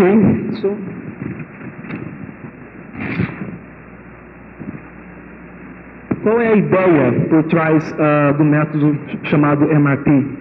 A ideia é que, a partir de uma topologia dada, você pode transformar essa topologia em uma matriz de dados. E, utilizando essa matriz de dados, você pode, em segundo momento, recuperar a topologia original. Nesse exemplo bastante simples aqui, temos uma árvore filogenética com A, B, F e G. A primeira informação que se pode tirar dessa árvore, obviamente, é que B, F e G são mais derivados que A. Então, essa informação é transformada em forma de matriz, codificando-se A como 0, B, F e G como 1. Uma segunda informação que se pode tirar dessa árvore é que F e G são mais derivados que A e B. Então, se codifica essa informação em termos de matriz, com A e B recebendo 0, F e G recebendo 1. Ok, com essa minúscula matriz, você analisa ela usando qualquer um daqueles programas de sistemática filogenética e você recupera essa árvore original. Então, a ideia é que se você codificasse dessa maneira, transformando uma topologia em matriz de dados, em N árvores, por exemplo, juntando esta árvore com esta árvore, essa árvore sendo codificada da mesma maneira, você juntaria as duas matrizes de dados analisaria elas com qualquer um daqueles programas e você encontraria uma superárvore, uma árvore de consenso. Ok?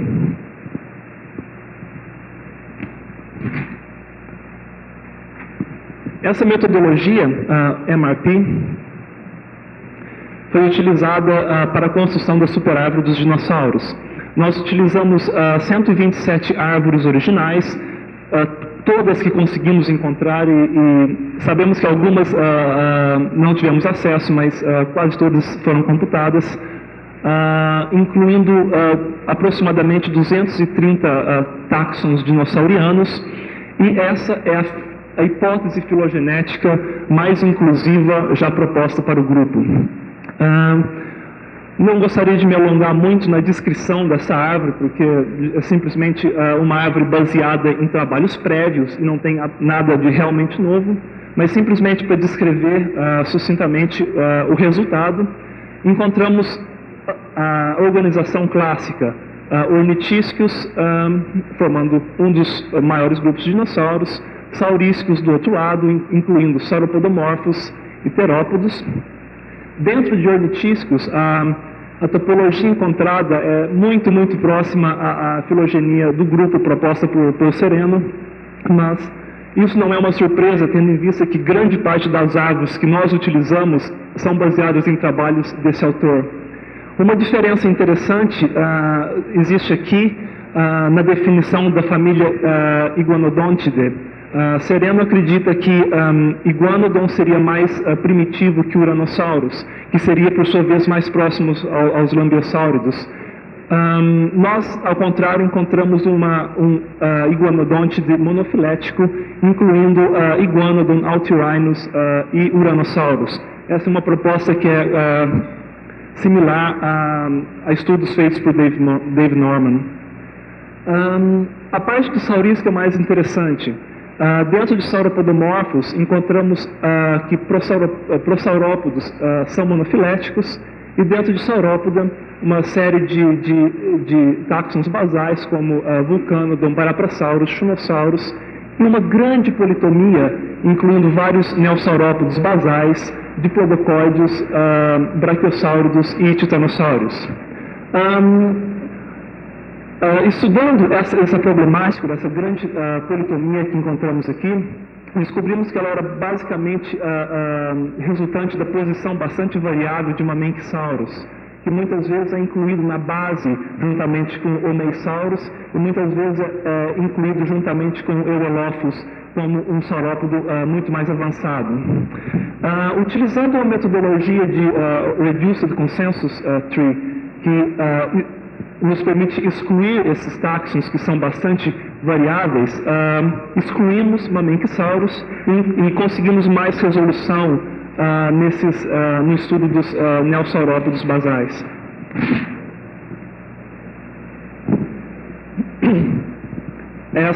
Encontramos, na realidade, uma filogenia bastante resolvida, em que você tem, obviamente, Chunosaurus na base, Homesaurus, Patagosaurus, saindo então os diplodocóides, Camarasaurus, Aplocanthosaurus, Brachiosaurus e Euolophus, mais ligado a táxons derivados e aos titanossauros.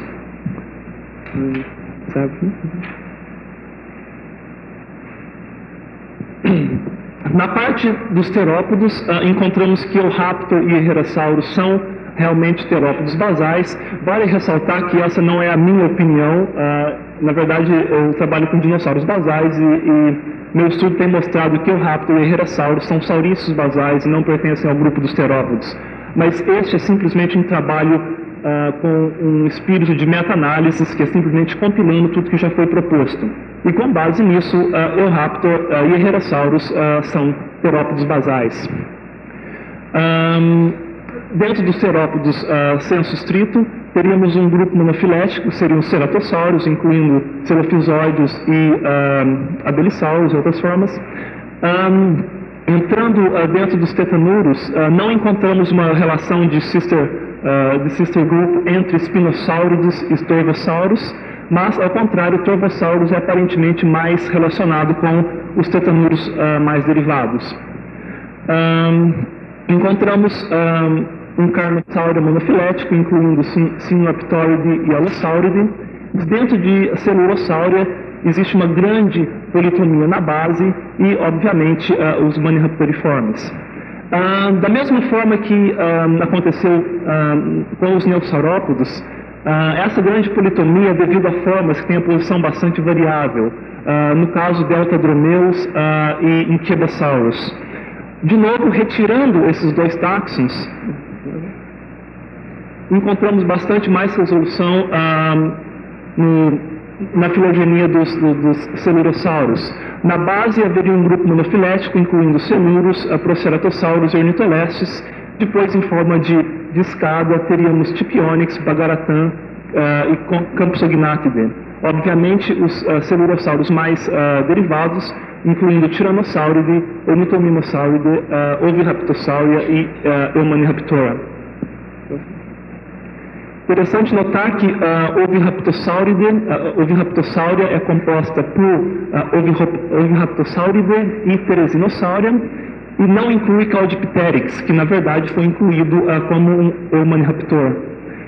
Dentro de Eumaniraptora existe uma outra politomia aqui, incluindo Dromaeosauridae, Troodontidae e Paravis. Na verdade, não conseguimos nenhuma resolução para resolver esse problema, então não sabemos da existência ou não de Deinonychosauria, por exemplo. Somente para concluir, encontramos a relação de sister group entre os Ornithotoraces e os Alvarezsáuridos. Bom, uma pessoa pode perguntar qual é o sentido de se produzir superárvores e por que simplesmente compilando dados de outros autores e não fazendo uma análise você mesmo. O fato é que existem vários estudos, principalmente relacionados a estudos de biomecânica ou paleoecologia, que têm se utilizado de árvores de consenso, de modo geral, para se estudar as tendências evolutivas de certos grupos. Por exemplo, esse trabalho aqui de Lee e Shine tentava analisar a origem de oviparidade dentre os lacertílios. E para isso eles usaram simplesmente uma árvore que eles achavam que era adequada. No estudo de dinossauros, você tem trabalhos de Matt Carrano e John Hutchinson estudando a locomoção de dinossauros, principalmente terópodos. E também eles simplesmente utilizaram uma árvore que eles supunham que era um consenso. Para tais trabalhos, seria muito adequado se utilizar a metodologia de superárvores. Quando você trabalha com grupos recentes, você sempre tem a possibilidade de fazer um estudo molecular e encontrar uma filogenia que é independente, de certa forma, dos caracteres morfológicos. Essa possibilidade não existe em estudos paleontológicos. Então, de certa forma, a superárvore pode ser uma alternativa, porque ela é somente indiretamente relacionada aos estudos anatômicos originais. Então, com base numa árvore, numa superárvore, você pode analisar tendências evolutivas em qualquer grupo zoológico. Era isso, obrigado.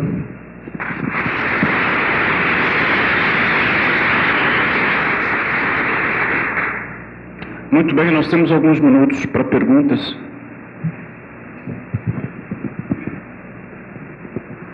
Sim.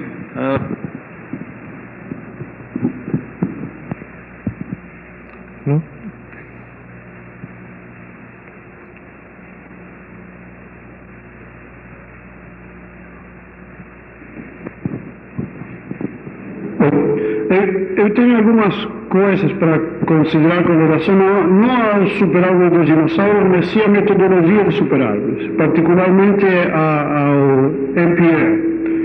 Eu tive que trabalhar com coisas vinculadas ao NPR dos carnívoros, de Meninda emmons e outros. E uma das coisas que mais me deixa preocupado, não seja tão influente dentro dos dinossauros, mas sim que eram os carnívoros, é a falta de análises com relação às metodologias utilizadas para construir as árvores originais. Aí dentro desse superárvore de Meninda emmons, tínhamos árvores feitos na década dos 60, final dos 60 e 70, que eram, todos sabemos, árvores feitos normalmente à mão, com a topologia distribuídas a gosto do autor, sem seguir nenhum método de parcimônia nem de construção computarizada. Tínhamos árvores que utilizavam maximum likelihood, tínhamos árvores que utilizavam parcimônia, árvores que utilizavam C-group statement, e todos sabemos que até com os mesmos dados, esses métodos dão árvores diferentes. O que eu me pergunto é, quando a gente não tem nenhuma crítica da qualidade dos dados originais e não tem nenhuma crítica com relação à metodologia utilizada e mesmo assim junta tudo no mesmo árvore, essa árvore é um bonito resumo, mas eu acho que é muito perigoso para ser usado como uma ideia de filogenia. Bom, tem várias coisas que eu poderia falar a respeito disso. Primeiro, existem duas maneiras de se abordar o estudo de superárvores. Existem autores que são partidários de algo que poderia ser um total evidence approach, que incluiria qualquer coisa que se pareça com uma filogenia para a construção de superárvores. No caso dos dinossauros, a gente dividiu a matriz de dados em duas. Uma incluindo absolutamente tudo que se parecia com uma filogenia, incluindo trabalhos da metade do século passado agora. E a gente fez uma segunda árvore que incluía somente as filogenias que foram tratadas numericamente. O resultado é bastante diferente. Entretanto, a ideia por trás de superárvores é um pouco mais do que essa questão maniqueísta de qual é a filogenia correta.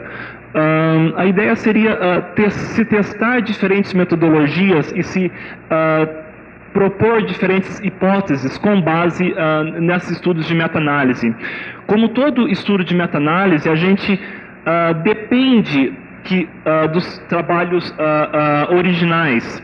E se por um lado alguns trabalhos originais parecem um pouco estranhos ou um pouco fracos, a gente seria muito criticado se simplesmente começássemos a excluir certos trabalhos porque não gostamos deles, ou a gente acha que a metodologia foi inadequada. Então, a ideia por trás de superárvores ou estudos meta-analíticos em geral é que, por mais estranho que pareçam os trabalhos originais, teríamos que incluí-los todos. Se isso produz uma hipótese confiável ou não, é uma questão a ser discutida, mas produz uma hipótese de trabalho que não é diretamente baseada nos estudos morfológicos. E isso é uma informação interessante que pode ser utilizada, como eu mostrei em vários estudos de paleobiologia.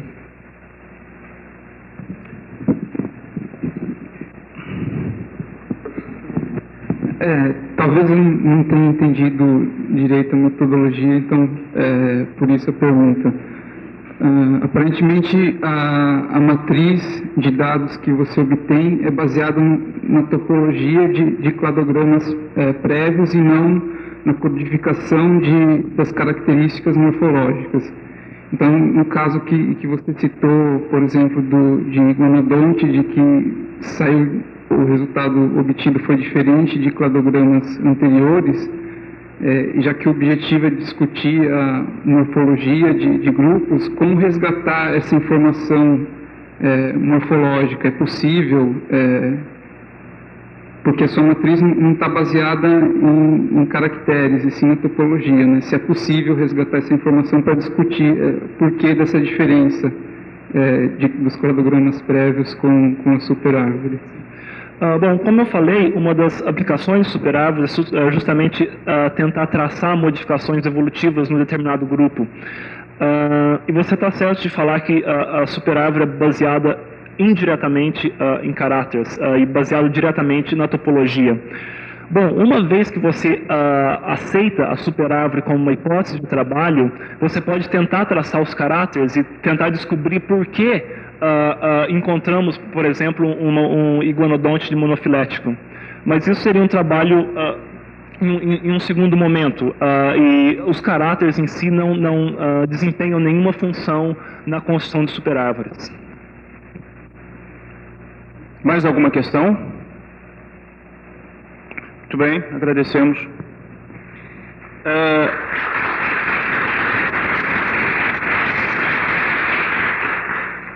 O trabalho seguinte seria a Tetrapod Based Late Permian Triassic Biostratigraphy for Southern Brazil.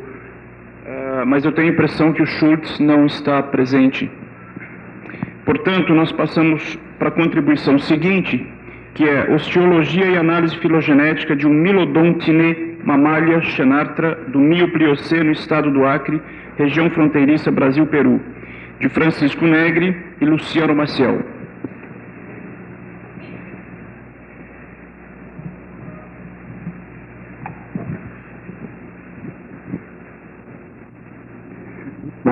Bom dia a todos. O objetivo aqui é apresentar uma porção anterior de dentário esquerdo de um Milodontine e fazer algumas inferências com relação à morfologia desse material, tá? E com base nessas inferências fazer uma análise filogenética preliminar, tá? Aqui nosso objetivo não é realmente uma análise filogenética do grupo como um todo, mas apenas tentar posicionar esse material, que é um pouco fragmentário, né, e talvez não sei até o quanto ele seria informativo, dentro de uma análise filogenética. Primeiro slide, por favor.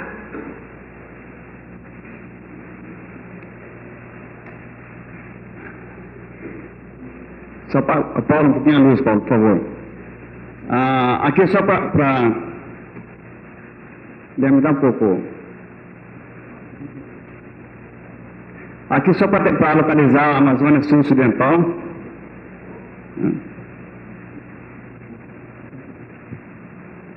Aqui nós teremos o estado do Acre, tá? Aqui teremos Rio Branco, okay? Cidade de Assis, Brasil. Tá? O material provém então do sítio Cavalcante, que está mais ou menos localizado nessa posição, fronteira com o Acre e o Peru. Próximo slide. Aqui uma vista geral da localidade Cavalcante, okay? Que é o Peru, Brasil. Aqui dando para ver então o material. Essa localidade, bem como as demais que são estudadas pela equipe aqui do laboratório da Universidade, o Laboratório de Paleontologia da Universidade, elas são consideradas hoje atualmente, até onde eu conheço, o Mioceno superior Plioceno. Ok? Próximo. Então, esse é o fragmento de dentário esquerdo, né? Que está depositado hoje na coleção do laboratório. Ele apresenta, então, robusto, ele é robusto, baixo, né? Aqui não tem uma vista lateral, mas ele é bem baixo. Ele apresenta uma inclinação mediana, ok? Uma bossa ao nível de M1, M2 e M3. Okay? A série dentária ela é divergente anteriormente. Okay? A goteira lingual seria em forma de bico de jarra, com o limite ventral, que está aqui embaixo da escala, ela seria no nível medial anterior de M1, mais ou menos nessa altura aqui. O M1, ele apresenta uma forma subtriangular, né, ele está um pouco deteriorado aqui, é maior do que o M2 e do que M3. Tá? Ele está posicionado na série dentária mais vestibularmente do que M2 e M1. O M2, ele é de forma subtriangular a subovoide, né? Está posicionado mais vestibularmente do que M3. O M3, né, provavelmente teria uma forma subquadrangular, por essa porção aqui anterior dele que está preservado. O próximo aí. Aqui uma vista lateral, tá? Lateral esquerda do material. Próximo. Aqui uma vista ventral, ver essa inclinação medial. Por gentileza, dá para voltar o primeiro, por favor? O primeiro não, é o terceiro, outro. Ok. Ok, só para falar aqui com relação ao diastema que eu esqueci, tá? O diastema é pequeno, né? Ele é menor do que o diâmetro língua-vestibular do M1, igual a esse mesmo diâmetro com relação ao M2. O diastema é bem curto. Próximo. Outro. Ok. Com base, então, nessas características, nós procuramos, então, realizar uma análise filogenética. Pode desligar, por favor. A partir da matriz de caracteres, de Pereira, 1998. Eu desde já agradeço pelos contatos que nós fizemos e ter enviado esse material dele, ok? Então, a partir dessa matriz, nós fizemos uma modificação. Essa matriz ela tem 11 caracteres e 1, 2, 3, 4, 5, 6, 7, 8, 9, 10, 11, 12 táxons, é isso? Ok. Na nossa matriz que nós realizamos, esses foram os caracteres analisados. A nossa matriz, então, ela é composta por 7 caracteres em multiestados, onde foi acrescentar, então, um novo táxon, quer dizer, o material que é o FAC 1325, que é sedentário que estou apresentando agora. O método de busca, que foram usados o programa POP 3.1, o método de busca Branch and Bound. Acho que é assim que pronuncia, né? Ok?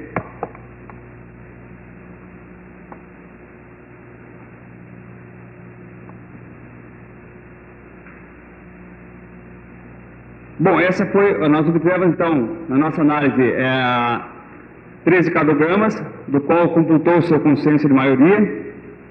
Então nós obtemos esse cladograma aqui. Eu esqueci de falar que nós utilizamos os Nematerine como grupo externo, né? E os Milodontine como grupo interno. Seriam esses daqui. Então na nossa análise nós obtivemos 13 cladogramas, como foi colocado, no qual cultivamos o consenso que é esse. Em todos eles, né, o nosso material, o FAC 1325, formou um clado com megabades. Ok? Sustentado, então, por esse caractere, que é a goteira lingual em forma de pico de jarro. Ok. Põe aqui, ó.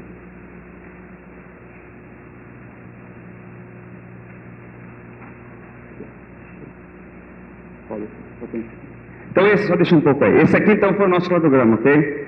As demais relações deste clado com os demais não estão resolvidas devido a uma politomia. Ok? Coloque você.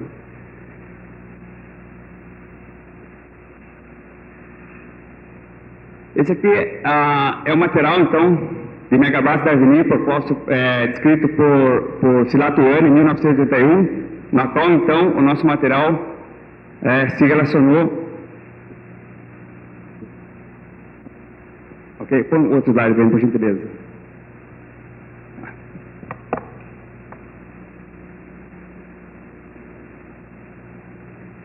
Ok.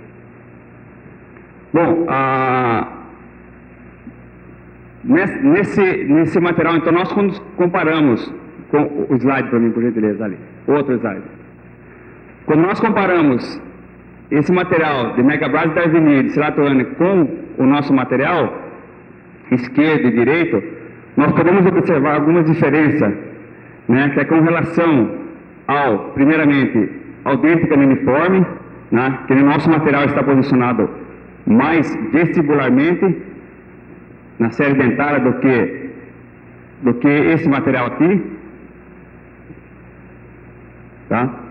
O M2, ele é de forma subtriangular, a subovoide, né, e não bilobulado. O Silatuani, ele coloca na descrição dele que esse dente aqui seria bilobulado, né? No caso, o M2 aqui. Ok? O nosso não apresentaria essa bilobulação que ele coloca, então, no M2. E ele está posicionado mais vestibularmente também do que esse daqui. E o tamanho do nosso material com relação a megabrades, a própria altura do dentário, né, ela é muito inferior a esse material aqui.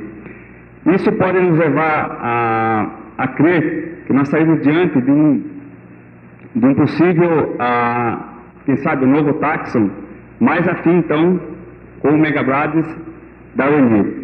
Isso também representaria para nós mais uma evidência de correlação entre as faunas do Mioceno superior e Plioceno da Amazônia Sul-Ocidental com o conhecido mesopotamiense da Argentina. Basta agora, com a continuação dos estudos, ver se esta relação que nós, de certa maneira, estamos aqui fazendo com relação a megabrades e o nosso material, o FAC, se essa relação é em termos de identidade ou de similaridade, como foi discutido no curso do Mário Cusol, estava sendo proposto. Bom, o que eu queria era apresentar isso aí.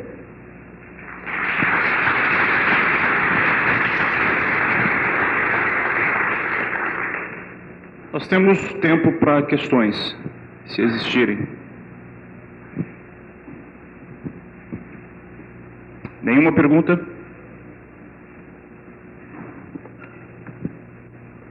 Tem alguém ali?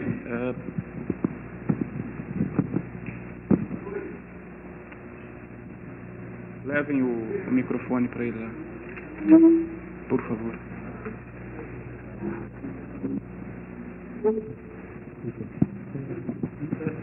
Ricardo, Peter, não tem mais uma questão, mas só uma sugestão.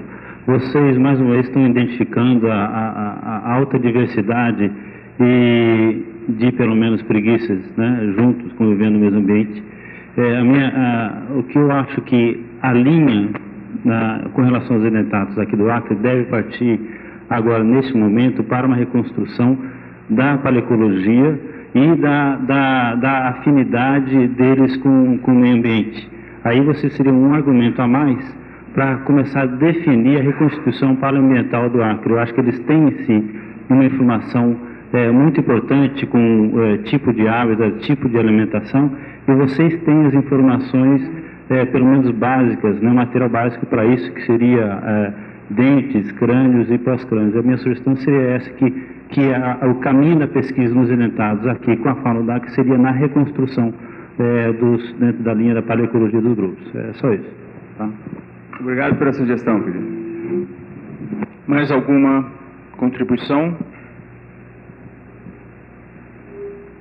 Muito bem, agradecemos a Negri e passamos para a comunicação seguinte: ocorrência de Protossium troglodites canide carnívora e de Cervide artiodactyla no Pleistoceno do estado do Paraná, de Poliana Born.